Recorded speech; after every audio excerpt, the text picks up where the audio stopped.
wacan oo wanaagsan daawadayaal halka naga daawanaysaan waa saxan production fadlan daawade haddii ay tahay markii kugu horeysay aad soo booqatay channelka ha ka hilmaamin inaad subscribe tiraahdo gambaleelka aad furtid si had iyo jeer ay ku soo gaaraan wararka aan soo dhigno halka labadaan maanta intuu hayno saaxiibayaal waxaa ka mid noqon doona madaxweynaha galmudug garabka gaalkacyo Axmed Ducaale Geelle Xaaf oo la filayo saacadaha soo socda inuu soo xilo wasiiro cusub Cabdikariin Xuseen Guuleed dowladda federaalka waxay jada ka abuuraysaa colaad iyo iska horkeenid bulsho khilaaf xooggan oo u dhaxeeya wasaaradda caafimaadka iyo waliba isbitaalka Turkiga ee ku yaala magaalada Muqdisho dowladda Soomaaliya oo hubiga gaadiid ka dajinaysa dowlad qodobadaas iyo qodobo kala daahsoon ayaan saaxiibayaal ku haynaa intaan ku guda jirno warkeena daawada haddii ay tahay markii kugu horeysay aad soo booqatay channelka ka baqilay inaad subscribe tiraahdiin gambaleelka aad furatid isku soo noqod wanaagsan daawadayaal madaxweynaha galmudug garabka gaalkacyo Axmed Ducaale Geelle Xaaf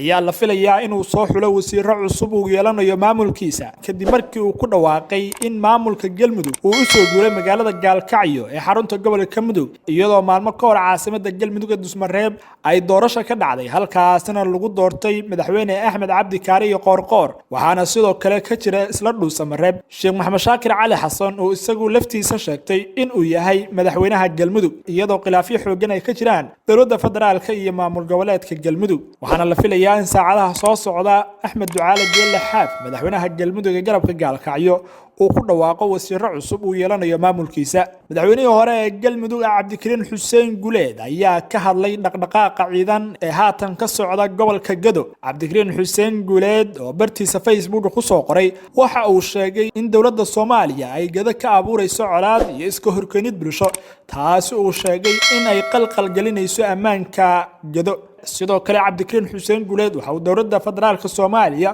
ugu baaqay in ay ka shaqeyso xasiloonida gobolka Gado wasiiradda caafimaadka Soomaaliya Fawziya Abuukar ayaa mar kale ka hadashay xiisadda ka dhaxaysa isbitaalka Turkiga ee ku yaala Muqdisho wasiir Fawziya ayaa sheegtay in laba goor waraaqad ay u direen isbitaalka kuwaas oo ku saabsan cadeynta dalka ay ku joogaan isbitaalka balse wali kama soo jawaabin isbitaalka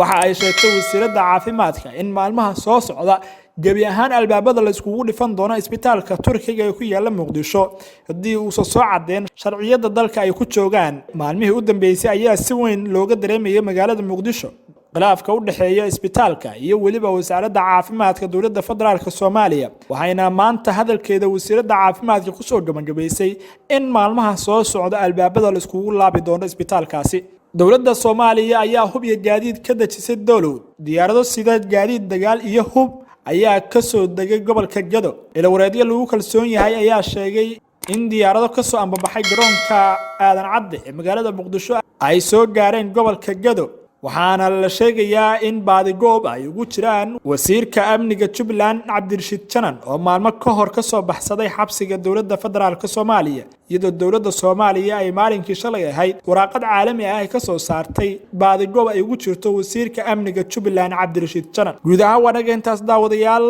haddii uu kugu cusub yahay channelkan subscribe dheh gambaleelka furo si ay ku soo gaaraan wararka u dambeeyay Soomaaliya iyo caalam